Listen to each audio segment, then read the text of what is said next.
Hello, everybody. Welcome to Build in Public podcast, and I'm your host, KP. And today I'm joined by an exciting guest, someone whose publishing work, and I've been following for a long time on Twitter, his long form writing, and especially as he made a significant pivot into Web3 and has been following his journey in the Web3 space. And we'll talk a little bit more about that. But without further ado, I just wanted to welcome Nick. Nick, I'm going to butcher your last name once again, man. You put me on pressure. That's okay. It's deWilde, but a lot of people say deWilde. It's a Dutch name. It's a very hard one to pronounce. But for some reason, I thought it was South African, but good to know that it's Dutch. deWilde. All right. And this is so funny because coming from an Indian guy whose last name is just as hard to pronounce. But maybe I should just go by ND the way you do KP. Yeah, just get a cartoon avatar and go by ND on Twitter. Anyway, welcome to Build in Public podcast. Thank you for having me, KP. Of course, appreciate it. We were jamming on a few topics that I know the audience would be very curious to learn more about just before we got started. And the three themes that I want to touch today is one, Web3. We have never done a Web3 dedicated deep dive on the podcast, so I'm really excited to do that with you. And number two is your journey as you kind of quit your job. You quit your job last year and you kind of went independent. I know you call it the Jetpack moment. I want to talk about that. It's a pretty significant step, in someone's career to go independent on top of a great, tech career that you had before. So we're going to talk about that. And then the third thing is, of course, you run a very popular newsletter called The Jungle Gym. I've been reading it way before I joined On Deck, and it's frequently quoted, including by our CEO, David Booth, who loves your work. So personally, I have a lot of questions I want to ask you, and this is going to be a great conversation. Really excited to this. Let's dive in. I love it. All those topics are fun. Let's go in the reverse order. And so let's talk about the Web3 moment. You have a great launch coming up. If we can time this episode really well to your public mint for your project, I think, I'll be happy and my team will be happy to do that. But can you give us a little intro into this latest Web3 project? It's a DAO, I know, and you're working on it. Give a little background about it. And also please give, a place where people can go find out more or go mint their NFT. Sure. Yeah. So Invisible College is a learning DAO for sort of Web3 curious builders and creators, basically people who want to who are watching Web3 happen and want to get involved, who want to contribute, who want to invest, who want to build in the space. And we really wanted to make a space for those people to just immerse themselves. I think all of the folks who are founders of Invisible College, we've all built education programs before. We all got into Web3 together by kind of doing screen shares, by sort of just learning together, right? And I think with Web3, that is really the way to learn. It's a little bit opposite of Web2, right? With Web2, you start out a builder, and then if things go well, over time, you become maybe an angel investor. In Web3, that flips. So you start out actually an investor, and then you sort of get immersed. You understand how to use a wallet. You understand how to participate in a blockchain game, mint an NFT, all these things. And then suddenly you just get pulled in and become a builder. So we're kind of taking people along that journey, right? Where we're showing them, interesting investment opportunities.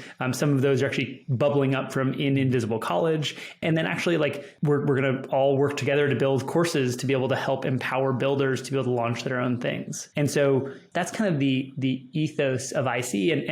And we're launching it and powering it with an NFT project called the Decentralians. And so Invisible College has kind of its own crazy lore. It's sort of easier to see than it is to exactly just hear. But you got a whole storyline there, right? Yeah, exactly. So the the Decentralians are this 10K NFT project on Solana, which really we think of as it's a really quality standalone project. We didn't want this to be a kind of afterthought as a way to build the treasury. It's like really we actually started with this NFT project and then built the school around it. And so the Decentralians are sort of they're the founders of Invisible College. The lore behind it is they escaped their repressive home planet to found a community on the basis of free expression and creative exploration, all these fun things. So we're minting that. The pre-sale starts February 17th, and then for those who weren't able to register in time, the public sale will start on February 21st, and so that's a Monday. So exciting. It's coming up super fast, and it's been great. I think for us, it really mattered to us that we create a really high quality community. We're really trying to be very intentional about who those people are, but we're also trying to be pretty inclusive of people who are just excited and enthusiastic to get involved. So it's been a really cool experience. So for those who are probably very new to say, Invisible College, is it a two-way relationship? Like, do you have to have decentralized NFT to participate in your Discord for Invisible College and contribute, and vice versa?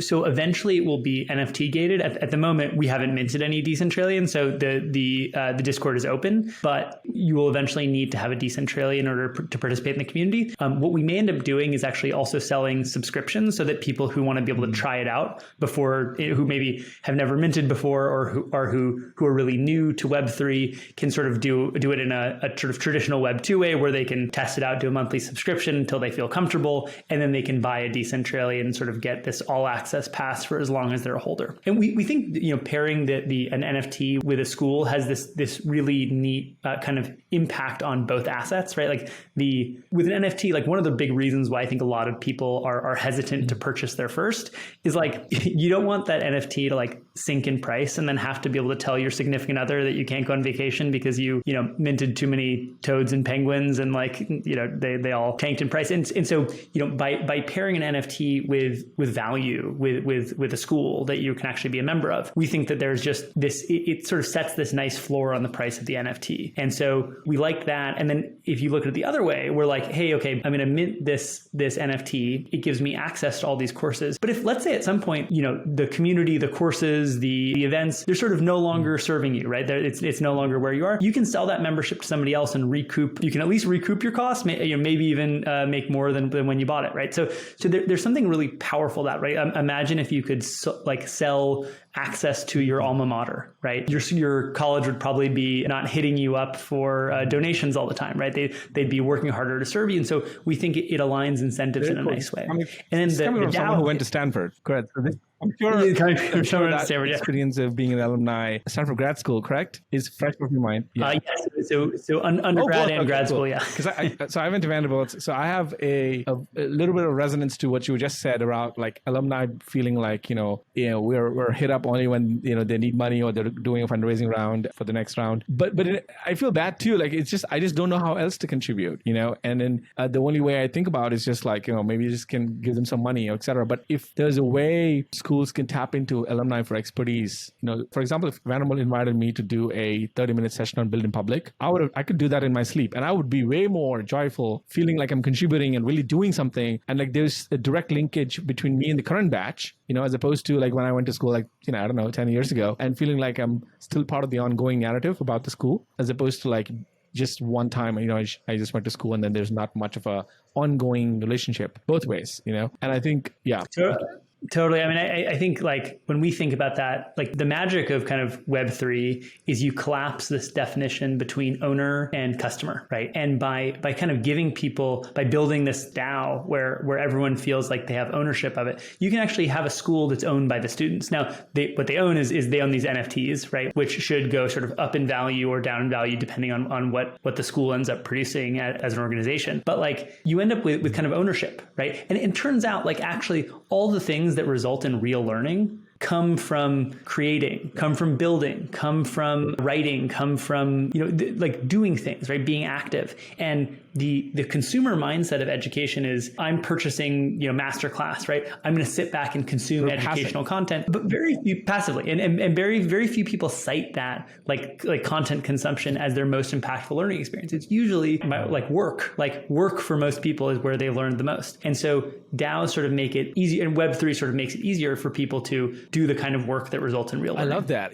So I don't know how much you know about my no-code journey, but to kind of recap, I was on the sidelines for years and I was in product teams, and was a product manager. So I was watching other people like engineers build stuff. And I was always feeling like frustrated that my ideas were not coming to life, or I wanted to do something on my own, never got the tools and the skill set to do that, until I realized some of this is my own limiting belief that maybe there are other tools out there in the market. And this is 2018, so no code was, brimming at the right time. And I just lunged and I just jumped into it. And then I said, I'm going to go learn no code. But I remember specifically my most learning came from actually building and shipping things. But also, at some point I drew a triangle, and I should publish a blog post on this, but like it came from actually asking great questions, specific, questions, not just general stuff. So the asking led to doing, because I was so curious and I was asking the right questions, and I was like enamored by the doers and what they were doing and how they were going through the motions of building stuff and then becoming a builder, right? And once you become a builder, you're in the doing part, you're like thinking about,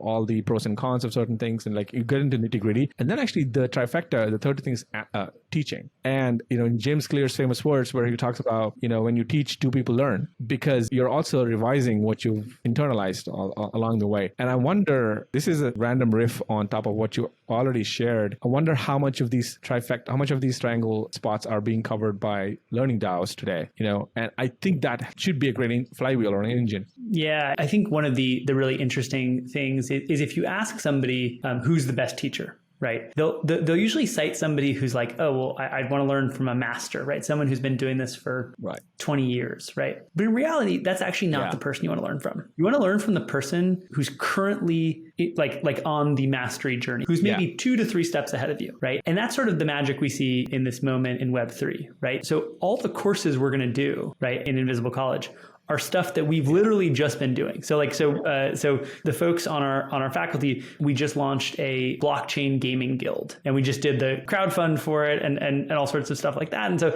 we learned how to build a DeFi protocol. We've got folks who are learning how to build games. We've got folks we've launched an NFT collection, right? So all these things we're going to turn around and now build the course on, right? And that's what we want other folks in IC to do also. And so and like, sure, you could say, hey, I want the master of this, teach me how to, but actually that person can't occupy the beginner's mind anymore. So you really need someone who's just been in your shoes, but knows enough to be able to get you to the next practitioner teacher, right? So I want to hear from you on this topic of DAOs in general. If you can broaden the scope beyond just the IC, what's going on? Like, give us the state of the union of DAOs as of today? Like, where are we? How many? I know there are some other examples. There's a Links DAO, I think the one that's raising money to buy golf courses. And so give us some examples. Give us like where the trends are going. Sure. Yeah. I mean, there's DAOs really trying to do all sorts of things, right? There's Constitution DAO, which came together to try to buy the Constitution. There's Links DAO, which is trying to build a private membership club. There's Bankless that's building a media empire, right? There are all of these different sorts of decentralized organizations, and they're coming together in order to kind of sit at the intersection of kind of community and company, right? There's a space in between those two things that really just seems to motivate people, right? Like people sort of dread going to their company, but they love going to their community, right? And so there's this sort of space in between where can you get a community that is more focused on a really specific purpose, where you could actually earn a living, or at least part of a living, by contributing to that organization, where work is a little bit more flexible, where you can assemble a few different things together, right? Like one of the interesting things that we found is like, there's more than one learning DAO, right? And a lot of people who are contributors to ours are in other learning DAOs, which is awesome because we actually get our ideas go there, their ideas go to us. And it's, I've sort of likened it to like, it's kind of a similar feel to like polyamory, right? Like, in the way that most people can't imagine having one of their employees going to work for, whether it's a competitor or not, right? Like for another company, right? But right. There was a whole, there was all these articles, I think over 2021 about, people who had 2 jobs and how horrible that was. Right. But it's like in DAOs, that's expected, right? You contribute to multiple different places. Your allegiances lie in many places. And there's something really kind of freeing and interesting about it. And so it's a really exciting kind of white space to explore. It's also a space where we have to be a little bit realistic, right? If there were a bunch of practices that really worked for companies, they would be doing them. Right. And it's not that there isn't any white space to find or there aren't cool things you can do with Web3 technology that give you a big advantage. But I think the important thing is, does your DAO get people excited and enthusiastic? Does it capture and harness and create energy? And if it does create energy and contributors, then you'll succeed. Right. If you're just sort of bogged down in governance all the time and you're just trying to get everyone to vote on everything, like you'll put yourself in a space where you're much less effective as an organization, and talented people want to work for effective organizations. So I think we'll relearn a lot of the lessons about what makes good governance. And a lot of people will run a lot of experiments and make mistakes. But I think overall, it's a really cool white space for people to build things. So what from your experience of doing this for a little while now, what do you think are the components that make it feel magical? Like what motivates talented people to come, one, join the DAO, second, contribute to it, and then third is be a loyal member? I think the retention is where I'm seeing a lot of struggle for some DAOs. Totally. And it's especially, challenging when the Web3 and crypto markets are variable, right? And so the more they're going up, the more excited people will be, the more that the token is going up, right? So, there are a lot of ways where it's challenging, sort of in the way it's challenging to retain community members, but they're also contributing and doing work. So you have to give people jobs that are exciting to them, that are somewhat flexible, where they really can sort of do the kind of work they're excited about, the jobs where they can kind of stretch a bit. So I think that's kind of the key in order to making it successful. And then you have to give them a vision that's really exciting and something to be able to work for that they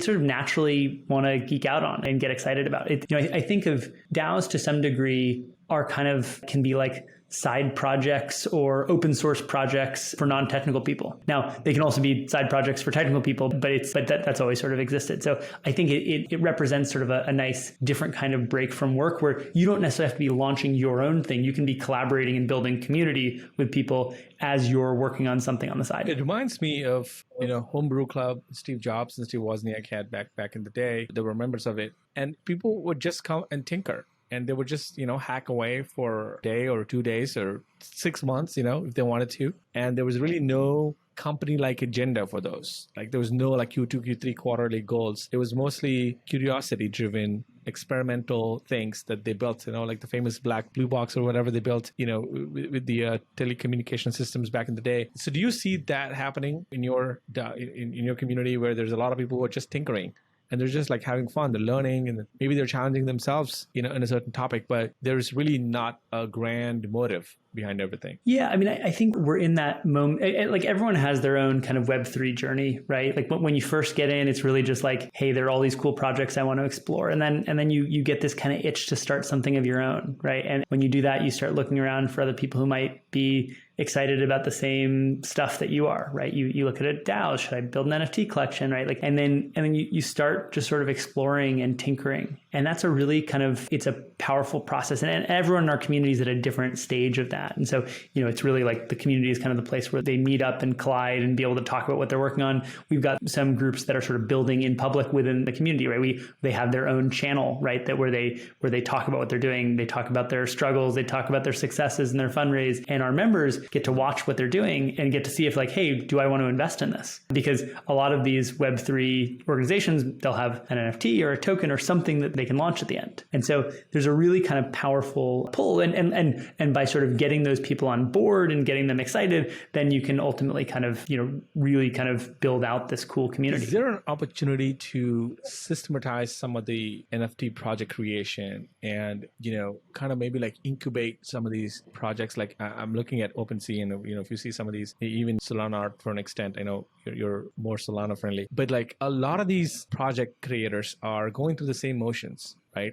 If you go on OpenSea today, there's 8,000 of them on the homepage, and pretty much they all had to go through similar steps. The art per se may have been different, and value/utility that's attached to those may have been different, but essentially it's the same process. And I wonder if there's a YC incubator or Techstars or ODX, whatever you want to call it, something that produces something that first of all is a breeding ground for great ideas and great talent to first come in and shares these best practices and systematizes some of the journey so that more people can, go ahead and have their own NFT collections, so that there's not a lot of friction in the process. Yeah, I mean, I think you're dead on there. There's so many pieces about it that are standardized. I think what you're seeing is you're seeing more tools coming out like Third Web that sort of make that process much more seamless, that sort of abstract away the need to build smart contracts and learn Solidity, or in Solana's case, Rust. It'll definitely get easier over time. Now we say that, but we've just been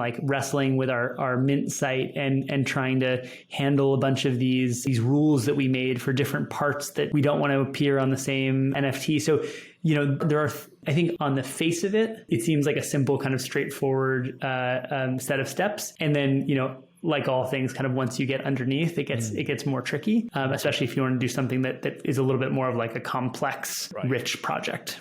Awesome. So give us a couple ideas on your roadmap. Like, what do you have coming up next for this DAO and the NFT project? Yeah, so I think once we mint the Decentralians, then we really want to get to building the school and getting it to like a kind of steady state, right? And so we want to start working on our first course together. We want to start getting the first companies out of our launch pad. We had one, but that was sort of coming from the faculty. And you can actually see we put, so we're at invisiblecollege.xyz, and we built the whole kind of campus map, right? And talking about sort of the educational media that we'll produce and the events that we'll have and the launch pad that we want to build. And so it's really about kind of executing on that. And then the meanwhile, we're still building the Decentralians franchise, right? Like there's other drops we want to do. We sort of think of ourselves as tinkers and builders who want to just like keep messing around as we're building this sandbox to be able to build in. Very exciting. I can't wait to see all of that unfold and, be as closely involved as possible. So let's switch gears and talk about creator economy for a second, because I think that's what brought you to Web3, in my view. And you shared with me privately this amazing article that you wrote, which I read when you published it, about going independent. And I think the phrase you used was going from rocket ship to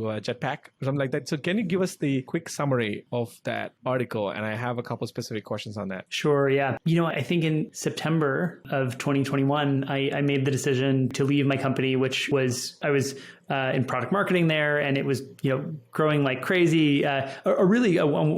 Called Guild Education, a wonderful place to be that I like wholeheartedly recommend to tons of people to join. I think they're both doing well and doing good, and because I think I recognize something in myself that being on a rocket ship is phenomenal. There's a real camaraderie and excitement to it, but I kind of recognized I was in more of like an exploratory mode. I was loving getting my hands dirty in Web3, loving publishing the newsletter, and like really wanted to. I think Packy wrote a great article called The Great Online Game, and I felt myself being more drawn to being an independent player and playing that, and really being able to not sort of operate under the system that a company had sort of set out, right? In a company, you sort of can advance in a linear promotion path. You can get raises at a set time and date, and that makes a ton of sense for companies. But I think for me, like I was so enthusiastic and excited about being able to explore all this white space in Web3 that it just felt clear to me that I needed to be on my own and strap on a jetpack. And you listed like a series of experiments that you wanted to do. Can you give us an update on how those experiments are going? Have you done some, many, all of them? Yeah, I started out right when I went independent. I did too many things at once. so I had two different consulting gigs. I was starting a kind of talent matching service, and then working on Invisible College, this kind of Web3 learning DAO, and was kind of able to juggle a lot of those things for some time. And then Invisible College kind of had a really positive, explosive launch, and suddenly the level of overwhelm, like I just kind of hit my limit. And so starting in January, I stepped back from some of the contracts that I'd signed, and decided to actually go and really go kind of full time on Invisible College. Because what I recognized was the hard thing about going independent is like when you're at a company, you have a manager, and that manager can give you a good sense for how to make sure that you're using your time in the best way possible, right? And they can make sure if you're overwhelmed with too many things, they take one thing off your plate and give it to your coworker. When you're independent, that doesn't happen, right? That's you. And so I think when I first initially started, I was interested in so many things, but I also sort of there's some kind of level of fear in me of wanting to, have a lot of things that I could potentially jump into. So there were, I think that was kind of my mode. And then, when something really kind of started to work, I decided, I really wanted to double down on that and turn it into something special. And so that was kind of my choice that I made in 2022. And it's been a really good one. But I think, even before I went independent, I was sort of thinking about, hey, should I build a course? Should I, they're all, I was dreaming up with one of my co-founders of Invisible College, starting an NFT collection, right? Like there are all these things that we were messing around with. And so, and a lot of them kind of came to fruition in Invisible College, but it's been a real journey and just a lot of kind of learning every day. In terms of the article, again, I read a piece, I read a section there where you cover this topic of zone of genius. And I love that. And I think I read, a couple months ago, Justin Kahn wrote about it or talked about it, and something it's been looming on as a thing that I've been thinking about lately. So how do you describe that? right? If you want to share, what's your perspective on Zone of Genius? And are you currently doing as many things as you can in the Zone of Genius? It's a great question. So I think the Zone of Genius comes from a book called 15 Commitments of Conscious Leadership, which I love. And I think it sounds like Justin probably recommends it too, but I know plenty of people who've gotten a lot of that book. And Zone of Genius is one of those ideas where, I may butcher it, but it's basically there are things that you specifically are excellent at, and there are things that you're not so good at, and there are things that you love to do, and there are things you don't love to do, right? Doing those things that you're great at and love to do, that's your zone of genius. And the more time you can spend in that area, the better your endeavors will be. And so I really made sure to sort of team up with people who complement me and have other zones of genius outside of the ones that I have, so that we can, when we build together, we can really complement each other versus walking all over each other. And so that was kind of one of the important things when our team assembled for Invisible College. Like, we had someone who was great in engineering, someone who was great at product, someone who was great at art, and someone who was great at ops. And so like, the things that I tend to be good at are community building, marketing, writing, sales, all sorts of things like that. And so those are the places where I try to spend as much time as possible. And luckily, having partners that sort of balance you out that way, that's really great. I think when you're operating independently and sort of before Invisible College, it's really finding opportunities and projects to work on that demand that zone of genius out of you versus demand things that you aren't good at or don't like to do. I think the part that confuses a lot of people is one where they actually are good at it, but they don't like to do. That's the part that I think, and I made a tweet about this recently where, like, don't let competence get in the way of your greatness, and it happens all the time, right? Where you're just good at something, and so people keep coming back to you because of, that thing that you're good at, but you're not great at it. And there are other things that you're so great at, but you don't even have enough time to dedicate to those because you're just so busy being the person who's always doing the things that you're good at, right? And for me, just as reflecting with you in public, for me, it took me 30 years. I tweeted about this early this morning. It took me 30 years to realize that I'm actually good at community. Actually, not good, great at community. And when I say good business is great, it's not necessarily my own self-assessment. I'm saying what makes me jump out of my chair, and what makes me like, oh my God, I could talk about this for hours, and I love this, and it shines in my work. And it took me 30 years, and all the things that I was good at were in my way to get to the part where I finally was great at. And same thing with podcasting, same thing with like hosting events. I just love that. And somebody had to tell me that, you actually are great at this. You don't need prep. You don't need nothing. And I was like, oh my God, that's so true. But there are other things I was good at, and I thought that was my identity, just good enough. Isn't that powerful? You just sort of need one person to like see you for who you are and say like, hey, KP, you're excellent at this. You should, why aren't you doing more of it? But I'll tell you like two specific incidents. One was like in Atlanta, I was hosting a meetup. Shout out to Cortland Allen, founder of Indie Hackers. He came to visit Atlanta, and, I was doing Atlanta chapter of Indie Hackers meetup, and it was not really planned much. He just came to just make a visit, and we had like a bunch of people who were doing demos and stuff. And suddenly I pulled two chairs and I said, since you're here in Cortland anyway, why don't you just like reflect on being acquired by Stripe and like Indie Hackers Journey and stuff like that? And I'm going to just ask you. There was no microphone. There was nothing. It was just him and me looking at each other. And then there was like 8 people in the audience. And he walked away after that saying, KP, you should start a podcast. First of all, I thought he was nuts. Second of all, I still didn't develop the conviction to go to take the shot of starting a podcast until after I joined On Deck and watched Eric Thornburg and a bunch of people. And I'm like, oh, this is what it is like. And I can do a podcast. But it took me a long time to really, believe in myself. It's the same thing with self-doubt, right? Like it takes a while to believe in something, and it takes one person or 2 people to really like. Yeah, it's the other thing you hit on, right? It's like first you need to know I'm good at this, right? So someone has to sort of validate, and someone ideally, who you look up to, right? Validates, hey, you're good at this. And you see somebody who you want to be like, or who you are like, who does that thing. And that also sort of inspires you and says, oh, like, this person figured out how to do it. Like exactly. I can figure out how to do it, right? And those are 2 kind of really powerful, pivotal moments that help you sort of recognize your competence. I wonder, this is a great segue to my third topic, which is the art of creating and writing and publishing. And, you're so great at that long form. I love your long form articles. I wonder how much, is there anything that kind of that kind of inspired you to start the Jungle Gym, and also give us a little sense of what it takes to write the newsletter, because I'm sure it has to be a significant amount of time or energy? Yeah, thanks for saying that.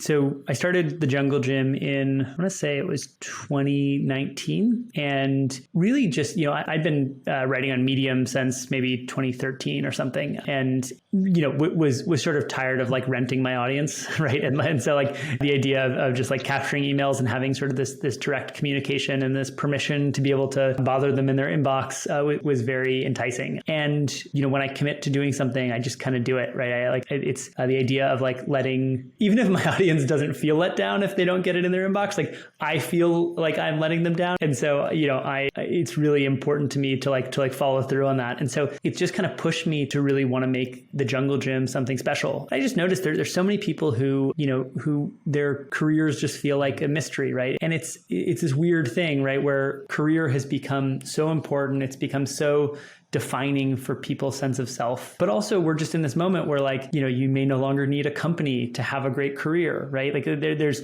so much kind of new white space and so many things changing all the time that it felt useful to have someone who's sort of, building their career in public to a certain degree, right? But also sort of like talking about it and reflecting on it in kind of a human way. So it's not just sort of like how to, get a promotion and how to, it's a little bit more of like the soulful questions of where should career fit into the good life? And is being independent, does that make sense, right? Like, should I let HR determine my career ambition? So I think writing about things like that just sort of came naturally to me. It was an audience that I sort of had some credibility with from being in education and career education for a while. And so really and then I think there was good, just like I think you probably got great feedback from what you do on Twitter and from what you do on your podcast, like I got great feedback from writing the newsletter, right? And that feedback is so powerful because it says, hey, you're doing the right thing. Like somebody's getting benefit from this and they're in my inbox saying thank you, right? And that makes all the difference. And I was seeing other people do it who, was like, if this person can do it, I can do it, right? And then seeing some audience growth. And so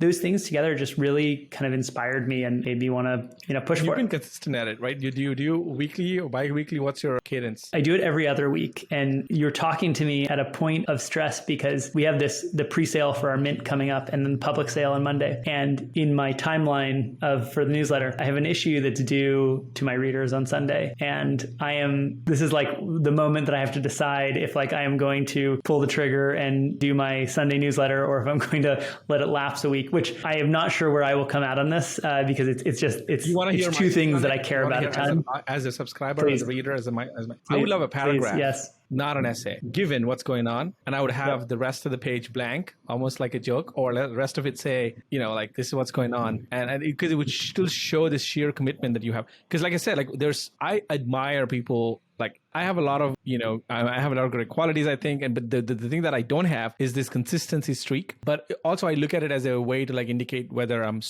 is this my personal monopoly or not? And if it's not, then, I don't worry about it. Like my Twitter, I've been on a streak for 460 days. I can't even believe it. And I don't even think about it. I just do it, right? But with you, what I loved about your story is that you've been so consistent in presenting information, writing the newsletter, that as a reader, I would be happy taking 1/4 of what I would normally get, But the truth of it is that you're having a crazy week, So that's true. You've inspired me, and that actually may be exactly what I do. Is just like, hey, you're finding me at this crazy week. I care about you, this audience, enough that I really want to write you, but I do not have enough to give you the full Monty. And it's so much more vulnerable, so much more honest, And it's so easy also for somebody else to advise this. I wish I could take my own advice that I need. So, Nick, this is an open invitation for you. If I ever skip on something, please knock on my DMs and say, KP, just ship something. But one other tangent that I know you covered in your articles and I really loved was this notion of building an audience as a career moat. And I think it's something that people don't really actively think about, when they start their careers. And I think by the way they're halfway through, they're like, yeah, it's too late now, or like, why do I need an audience? I'm on this exact ladder chain or whatever their ambition is. And so I just gave a talk at On Deck last Friday. The topic was, if it's funny because you wrote an article a year ago, and the topic that I gave was building an audience in tech as a career superpower. Similar, essence of it. And it was well received. People loved it. And then I tried to not enforce too much of build in public into it because my build in public stories are mostly for founders, I think. This is for operators, for employees, And what I was trying to say was if you're able to somehow be relevant in your niche, in your vertical, inevitably it's a great thing. It's a great win for you in the long run. you can carry that audience from wherever company you go to or wherever DAO you end up in. But also even for the company, goes back to your article about platform brands. It's a great win because you can galvanize an audience. Some of them could be customers. I'm not saying everybody, but some of them could be customers. So I want to unpack both of these topics with you. Like, can you summarize the first article around, actually, I don't know if it's an article or a section, but the topic around building an audience as a moat? Yeah, I think ultimately when you look at, it was kind of inspired by watching GPT-3. Right. And you had this skill copywriting, right? Which at one point was this like six-figure skill set, right? That you could learn, and suddenly you had a career set out in front of you. And with GPT-3, like, look, copywriting is not dead, but what it shows us is that it's probably not long for this world, right? Now, copywriting it's art, it's science, but if we can get artificial intelligence to be able to finish, a Slate Star Codex post, we can probably get it to do marketing copywriting. And so it really made me wonder, okay, well, what are these skills that are sort of future proof, as people say? And I think one thing that is very hard for machines to replicate is influence. Like, humans are really, really good at being able to spot other humans that they should take cues from and make decisions off of. And so, I think that having an audience is ultimately like, it's a superpower, and it's a very hard thing to be able to for a machine to replicate. And so I think of, it giving you a lot of flexibility to be able to like chart your own path, right? Like, I wouldn't have been able to start Invisible College without the audience that I built from Substack or on Twitter. And that's a really powerful thing. You can be friends with people who have big audiences, that can also help too. But in general, you just have a lot more direction and control over what you do with your life. And so that to me was pretty important. So I do think of it as this kind of career moat that helps you protect you against, whatever future shocks the world may bring. You want to hear my favorite part about having an audience? And I wish I knew this. I'm sure like you, like as you were writing stuff, as you're producing stuff, as you were creating content, at some point a switch goes off and you're inevitably going to build an audience because it's working. You get the feedback loop and you're like, oh, I need to get better at these things. But over time, with mastery and skills and, the reps and sets, I'm getting there, right? And I felt that many times. I started at 414 followers on Twitter. Now I'm over 30K. And at many times in this journey at 1K, 2K, 3K, I kept feeling that, yes, I'm on my way. My favorite part, though, is what scaled so well is the ability to crowdsource for solutions and ideas. Mind blowing, right? You have, especially on Twitter, you have really great, smart people around you and working at these great startups, around you. And like, let's say you have this itch and you're like figuring out, oh, I'm trying to do XYZ on a project or whatever. And instead of trying to ask your best friend or DM like, 4 other people that if you put it on Twitter, there's nothing that ticks off smart people than seeing an incorrect answer. This is something Eric Thornberg taught me. He said, if you want to say something, if you want to get the right answer, publish the wrong answer first. Because they'll jump into your thread, they'll jump into your DMs and say, that was wrong, KP. Here's the right answer. And here's the 8-minute Loom video on why I'm right. And I'm like, thank you. You just saved me 8 hours of Google search. Right? But in a good way, like there's so many smart people out there. And, you can leverage the collective brain trust when you have an audience. And that's something that I really didn't know how powerful it was. I was like, 400 people. And as you scale, like you can do a lot of things. You can do market research, you can do a lot of like demand testing, validation, and also like, restaurant recommendations and everything. There's certainly pros, of course, there's cons. But so let's talk a little bit on I'm curious, for you, what number followers did you find where you could ask a question and reliably get maybe 3 useful answers? I think it was around 1,000 at about 1K. That's why my hot take is that after you hit like 10K, unless you hit 1 million people on Twitter, it's the same. I'm 100% sure my experience with 30K, I don't know how many you have. And Sahil Lavinja said the same thing when I chat with him at 200K and like, 500K is until you hit 1 million, it's almost similar. You probably get like data points in the data set, but directionally it's the same experience. At 10K, I started experiencing what I'm experiencing right now, which is there's this 10% of audience who are always going to like take what I'm saying out of context and they twist things and all that. But there's this collective brain trust that I said that are happy to help and they will promote, my stuff. But after after 10K, whatever you do, no matter what you do, they think that you're promoting stuff, right? Because you have that big of an audience. And so you have to really humble and you have to align your expectations around when I launch a new no-code project or announce something on deck or whatever. I don't ever think that, now we have 30K, hence 5% of 30K conversion. I don't think that. I just think are there going to be 100 people who care about this? And so you always have to remember that there'll only be 100, maybe 150 people who care about whatever you say. 30K at each checkpoint. So you remain happy and retain the inner peace. Otherwise, you're going to go bonkers that, man, what am I doing wrong at 30K? Why are people not liking my stuff? Or, Right. But yeah, I mean, the quality has been from about 1,000 to 5,000. I've had amazing friendships. Like, Drew Riley became a great friend and so on. And we were all, in the same league at the time. So let's unpack a little bit more on the platform brands. I think that's something that was very, very smart that you published. And why should more startups, think about that or consider that? First of all, what is it? And then why should people care about it? Yeah, I think the fundamental change is that social media works very differently than broadcast media. In general, the first insight, right, is that humans pay attention to other humans. It is the thing that sets us apart. It is this watch and see mimetic cultural learning, right? We pay attention to other humans. And so in broadcast media, human beings, like individuals, aren't able to buy ads. I mean, maybe really rich ones, but that just doesn't happen, right? Like the Super Bowl is filled with company commercials, right? And so companies just compete with other companies for attention, but it's not, that's actually not that intensive competition. If you go on Twitter, right? Like I don't follow any companies. Maybe a few, but like very few, right? They're most of my feed is individuals, and because individuals are just more interesting, right? I can take cues from individuals. I like people are just fascinating, and so when it comes to marketing a product, right? People take cues from other people. Right? People are looking at what other people do who are similar to them, but prestigious. And they're saying, should I do this? Well, it's hard to do first principles analysis. So I'll take the mental heuristic shortcut of saying like, hey, does KP do this? Right? If KP does this, KP's got 30,000 followers. He must know something. I'll do it. And so there's something really powerful for that. So in this world where it's harder for a company to get their message out through their own channels and their own voice, it's really powerful to have a bunch of allied people who can get those messages out for them. Influencers tend to be kind of pay to play, right? And in general, people just sort of know that, right? Like you see Kylie Jenner, promoting something. It's like maybe she likes it, but like maybe she just got paid a bunch. I think there's something really powerful about helping your employees build audiences because your employee has made a really significant decision, which is to spend their time and talent working for your company, right? So OnDeck is great at this. OnDeck has all of these really talented people who have devoted, time and talent to OnDeck. Right. And that should say something about OnDeck. And so the more that those people can sort of build audiences like you and Eric and David, right, the better OnDeck does. Right. And because those people, they have credibility by just the fact that they're working for OnDeck. Right. And I think the same is true for Gong, for Morning Brew, right?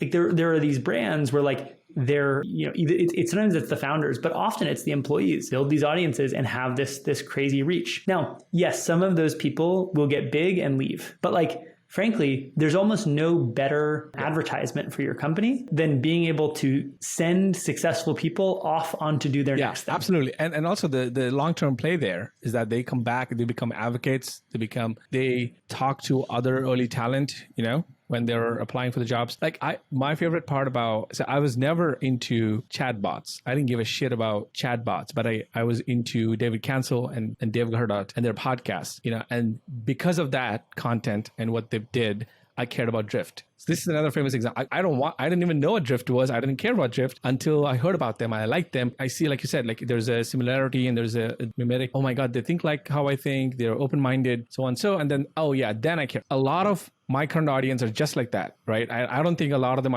they give a shit about ODNC or no code or whatever that I do. They're like, let's explore what KP is, what journey is KP on, what journey is Nick on. And then they're like, oh, and once in a while you say, oh, here's what I'm doing. And if this makes sense to you, where you are in your life, please do this. Otherwise, totally fine. And it's paid off so much in many ways I can measure that I can measure. And I think it's a tactic that a lot of companies are sleeping on because they're still playing the zero-sum Web2 games. They're still like thinking like your output should be measured on your time in the company as opposed to like your performance, and like your impact. They're scared to a certain degree, right? Like they're scared if the employee at their company builds a big enough audience, it subverts the HR created status hierarchy, right? So, every HR department creates a level titling compensation system. And that's supposed to say, hey, like this person's a senior director, this person's a VP, this person is a lowly analyst, right? But when the analyst has, 100,000 Twitter followers, right?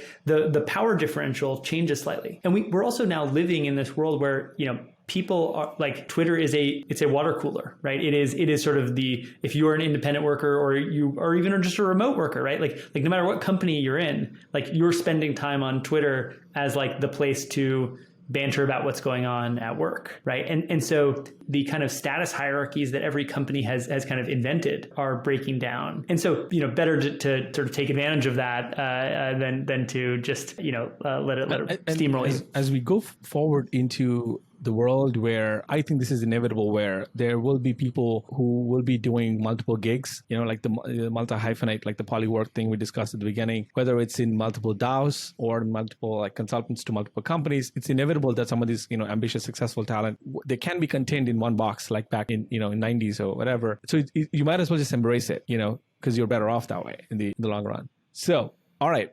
This is awesome. I mean, I could go on for another hour with you, Nick. Thank you so much. And I mean, I just want to say, like, what you're in this stressful week, and hopefully when the episode comes out, hopefully you will be less, less stressed and you'll be relieved. What are you most excited about, and what kind of impact do you want to create with this learning DAO? Thanks, KP. It's been a blast talking with you, and yeah, this is our first actual conversation off Twitter.